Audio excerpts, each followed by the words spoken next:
The sun had barely begun to lift over the frostbitten hills of eastern Ukraine when the first trucks rolled into position.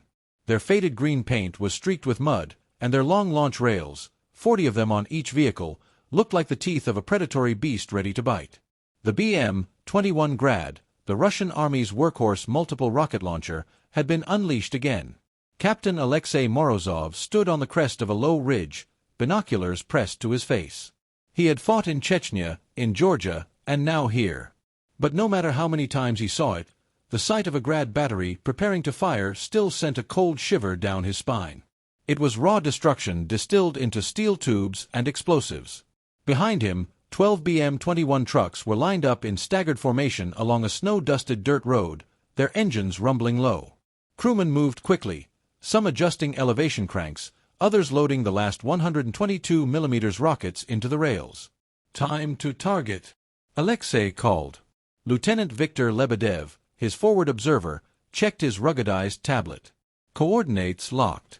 Firing window in 3 minutes. Enemy artillery position confirmed west of Novokharkivka. Alexei took a deep breath. The intelligence reports had been clear. Ukrainian artillery had been hammering Russian positions for 3 days straight, and now was the chance to silence them. But the enemy wasn't stupid. Counter-battery radars would be on high alert. They would have seconds to fire and minutes to run before hell came back their way. Snow crunched under boots as the crews took their firing positions. The gunners knew the drill: 30 seconds of thunder, then drive like devils. In war, those who linger became smoking craters. Alexei lowered his binoculars and looked down the line. He could see Corporal Denis Orlov, the youngest gunner, barely 20 years old, fumbling slightly with his headset. First combat mission. Alexei caught his eye and gave a small nod. Orlov straightened his back. "Battery, stand by for ripple fire," Alexei ordered into his headset. The crews acknowledged, voices calm but tight. The world seemed to hold its breath. The distant rumble of tank engines and sporadic gunfire faded into the background. Even the wind stilled.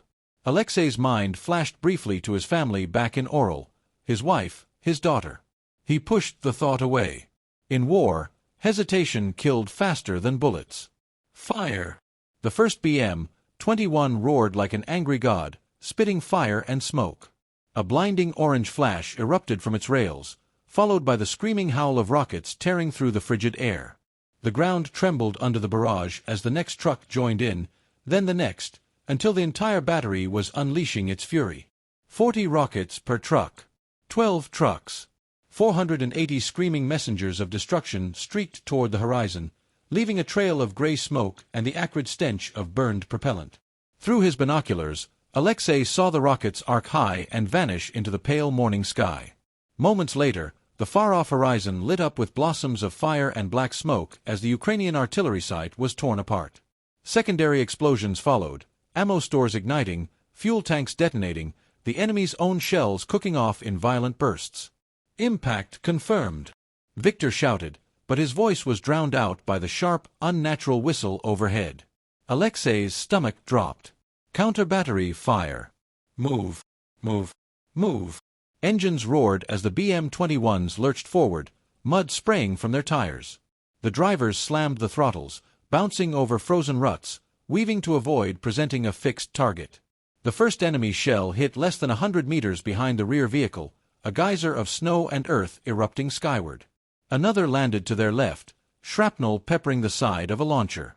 Alexei's own vehicle swerved wildly as the driver fought to keep speed on the icy track. "Faster!" Alexei barked. They almost made it. A Ukrainian shell landed directly beside Corporal Orlov's truck. The blast flipped the vehicle onto its side in a fireball, rockets still loaded cooking off one by one in deafening detonations. "Orlov's down!" Victor shouted.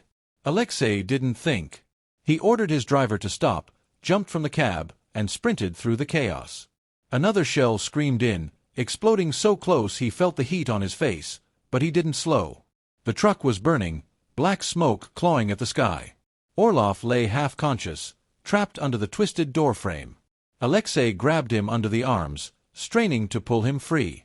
The young man coughed, blood on his lips. "Leave me," Orlov began, but Alexei cut him off. "Shut up and crawl." With one final heave, he dragged Orlov clear just as the last loaded rocket detonated, sending the launcher's frame skyward in a burst of fire and shrapnel. They stumbled back toward the remaining vehicles, which had stopped just long enough to cover them with suppressive machine gun fire. Ukrainian drones buzzed overhead now, hunting survivors. "Go, go!" shouted Victor from the lead truck, hauling them both inside. The convoy roared away again, weaving through a small stand of pine trees for cover. Behind them, the battlefield burned, smoke pillars rising into the dawn, the echo of explosions still rolling across the hills. They didn't stop until they reached a sheltered valley 30 kilometers away. Engines sputtered into silence, the crews climbing down, some slumping to the ground in exhaustion. Alexei laid Orlov gently on the snow. Medics worked quickly, wrapping his wounds, injecting morphine. The young gunner's eyes fluttered open. Did we hit them?" he asked weakly. Alexei allowed himself a grim smile. "We erased them." But in his mind, the cost weighed heavy. 1 launcher lost. 3 men dead. 6 wounded. As the medics worked, a sharp crack echoed overhead. Alexei's head snapped up. A Ukrainian loitering munition, a small suicide drone, was diving toward their position. "Drone! Incoming!" someone yelled. The crews scattered. Machine guns roared, tracers stitching the sky. The drone jinked, evading the first bursts, then straightened on a direct path toward the center of the parked vehicles. Alexei didn't think. He grabbed an RPG from a rack on the nearest launcher, dropped to one knee, and fired. The rocket streaked upward, intersecting the drone in a brilliant flash. Shards of metal rained down harmlessly onto the snow. A cheer went up from the crews, but Alexei only lowered the empty launcher slowly. The war wasn't over. It wouldn't be over for a long time. But today, at least, they had survived, and their enemy had not. As the sun climbed higher, the BM-21s rumbled back into motion, heading for another hidden site. Somewhere out there, another target waited. And when they found it, the Grad would speak again, with a voice of fire and steel.